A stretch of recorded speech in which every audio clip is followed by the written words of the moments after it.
Mi nombre es Clara Mendoza y desde hace más de una década sirvo como jueza en un tribunal federal. Pero para mis vecinos del exclusivo fraccionamiento Bosques del Encinar, yo no soy más que la señora discreta de la casa Antigüe al final de la calle, la que conduce un auto pequeño, viste sin ostentación y rara vez aparece en las reuniones sociales. Esa apariencia sencilla ha sido mi mejor escudo. Prefiero que ignoren mi trabajo, que nadie sospeche que, detrás de la mujer silenciosa, se encuentra alguien que ha presidido juicios que han cambiado el destino de empresarios, políticos y hasta celebridades. Mi hogar, una casona de estilo colonial heredada de mi abuela, siempre ha sido la más modesta del vecindario. Cuando llegué aquí, hace casi 20 años, las calles aún tenían árboles centenarios y jardines vivos. Hoy todo eso ha sido reemplazado por mansiones frías de vidrio y acero, construidas para impresionar, no para vivir, de vez en cuando. La única vecina de mi edad que queda, doña Isabel, me saluda con una sonrisa. Buenos días, Clara.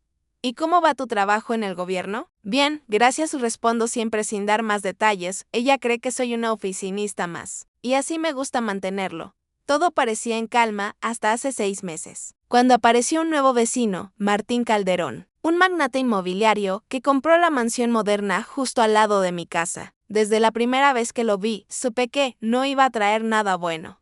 Esa casa vieja de al lado arruina el valor de las propiedades, le escuché decir al agente inmobiliario mientras señalaba mi hogar. A partir de entonces, comenzó lo que yo llamaría una campaña de hostigamiento silencioso. Instaló reflectores que apuntaban directo a mis ventanas, programó obras de construcción que iniciaban antes del amanecer y estacionó sus autos de lujo bloqueando parcialmente mi cochera.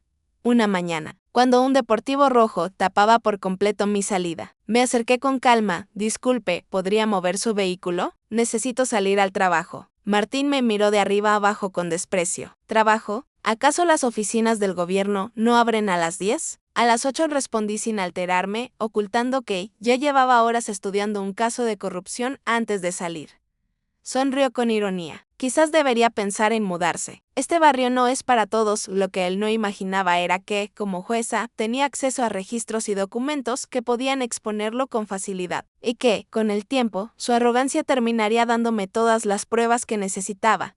Los días se volvieron insoportables. Desde que Martín Calderón se instaló en la mansión vecina, mi tranquilidad desapareció. Primero fueron las luces, después el ruido. A las 6 de la mañana ya había maquinaria trabajando en su terreno. Martillos hidráulicos, taladros, camiones entrando y saliendo como si aquello fuera una obra pública. ¿No le molesta tanto escándalo?, me preguntó una tarde doña Isabel mientras observábamos los camiones de volteo descargando grava frente a su cochera. Un poco respondí con serenidad, aunque en mi mente iba anotando cada irregularidad que veía, porque nada de lo que Martín hacía estaba en regla. Construcción sin permisos, estructuras que excedían la altura máxima, uso comercial en una zona residencial, ruido en horarios prohibidos. Todo era un catálogo de violaciones que yo, con paciencia, iba documentando con mi teléfono, fotos, videos, fechas, horas, una mañana de domingo. Mientras podaba los rosales que mi abuela había plantado hacía décadas, Martín salió a su terraza en bata de seda. Señora, ¿podría hacer menos ruido? Algunos de nosotros intentamos descansar. Miré mis tijeras de podar, luego el reloj que marcaba las 10 en punto. Son apenas las 10, señor Calderón. No creo estar molestando. Él bajó los escalones de mármol de su entrada, con voz cada vez más agresiva. Esta es una zona para gente exitosa, no para quienes arruinan la vista con casas viejas. Dejó caer una bolsa de basura sobre mis rosales recién podados. Usted debería mudarse a un barrio más apropiado. Respiré hondo, manteniendo la calma, y levanté mi teléfono. Fotografié la basura en mi jardín, su mansión con un helipuerto ilegal en la azotea y los carteles de publicidad de su empresa colocados en plena zona residencial. ¿Qué hace?, preguntó irritado. Documentando, respondí sin más. ¿Va a quejarse al municipio? ¿Sabe quién soy yo? Tengo contactos en todos lados, sonrió con crueldad. Podría ser que perdiera su empleíto en el gobierno. Gente como usted es reemplazable. Guardé mi teléfono sin perder la compostura. Claro, señor Calderón, estoy segura de que tiene razón. Lo que él no sabía era que ya tenía en mi poder un expediente invisible que podía hundirlo. Cada foto, cada grabación, cada testigo era una pieza más del rompecabezas. Esa noche, al revisar los documentos, confirmé lo que sospechaba. Martín no solo estaba violando regulaciones en su casa, sino también en varios de sus proyectos inmobiliarios. Y pronto, la vida se encargaría de ponerlo justo frente a mí, en el lugar donde menos lo esperaba. El lunes amaneció gris, pero yo sentía una calma extraña. A las 7 de la mañana, ya estaba en el tribunal, revisando expedientes mientras mi asistente, Patricia, preparaba mi toga y el orden del día. Buenos días. Su señoría me saludó con una sonrisa cansada. Buenos días, Patricia. ¿Qué tenemos hoy? A las 9, la apelación de Calderón Inmobiliaria contra la Comisión de Zonificación. Me detuve en seco. ¿Calderón Inmobiliaria? Sí.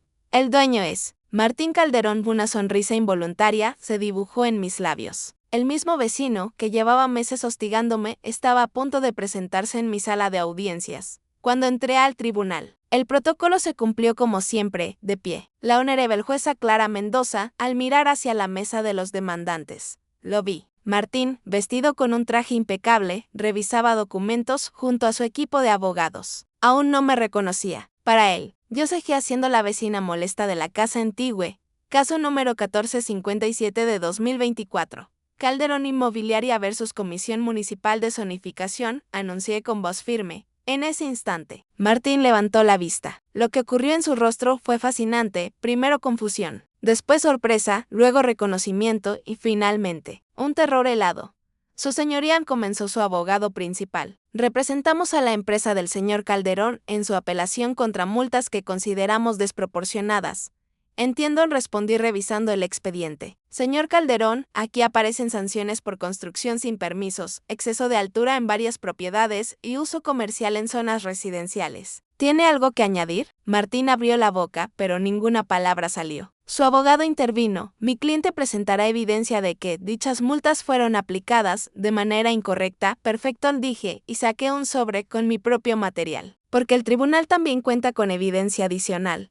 Durante los siguientes 30 minutos, proyecté en pantalla las fotografías que había tomado desde mi casa, las obras ilegales, el ruido documentado a horas prohibidas, los carteles comerciales en plena zona habitacional. Cada imagen estaba fechada, sellada y respaldada.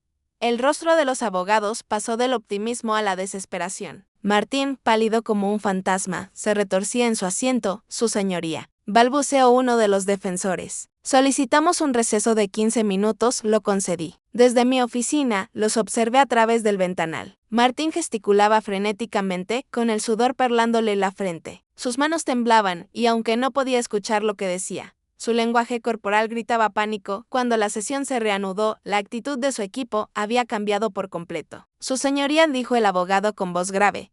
Tras revisar la evidencia, mi cliente ha decidido retirar la apelación y aceptar las multas en su totalidad. Levanté la vista hacia Martín. ¿Está seguro, señor Calderón? Se puso de pie, visiblemente derrotado. Sí, su señoría Gui. Quisiera ofrecer disculpas por cualquier conducta inapropiada hacia miembros de mi comunidad, asentí con neutralidad. Las disculpas quedan registradas. Sin embargo, el tribunal remitirá esta documentación adicional a la fiscalía correspondiente para evaluar posibles cargos penales.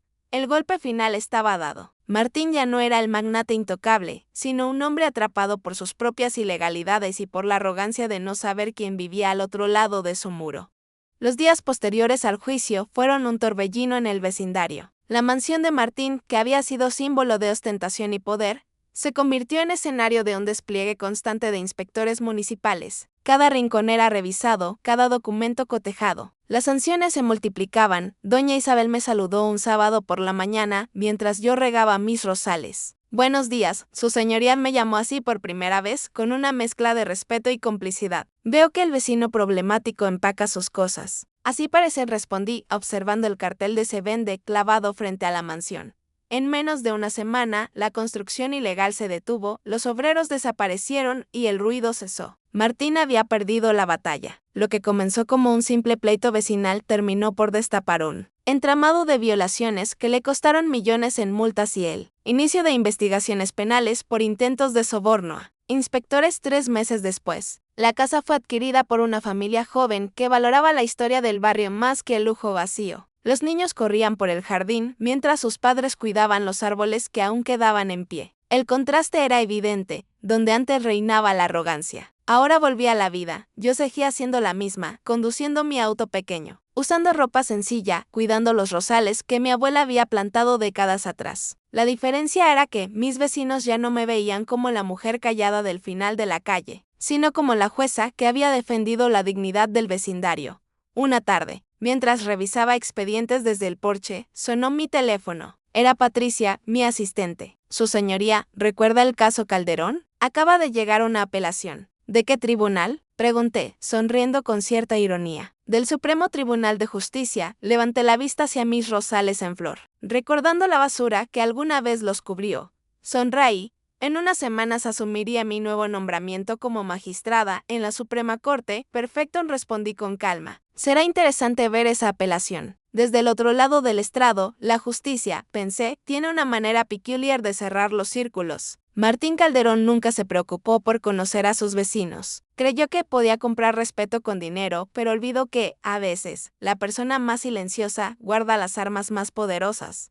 La ley, la paciencia y la verdad, y yo, desde mi vieja casa en el bosque del Encinar, seguí viviendo con la misma discreción de siempre. Porque la venganza más dulce no es gritar victoria, sino mirar cómo el enemigo se destruye con el peso de su propia soberbia. La historia de Clara nos recuerda que la verdadera fuerza no siempre está en la riqueza ni en el poder, sino en la paciencia y en la justicia. Martín Calderón creyó que podía intimidar, pero terminó atrapado por su propia soberbia. La vida siempre devuelve lo que damos, y a veces, con intereses. Si disfrutaste esta historia de venganza y justicia, suscríbete ahora y activa la campanita para no perderte el próximo relato. Porque aquí, cada semana, descubrirás que la traición, el engaño y la venganza siempre tienen la última palabra.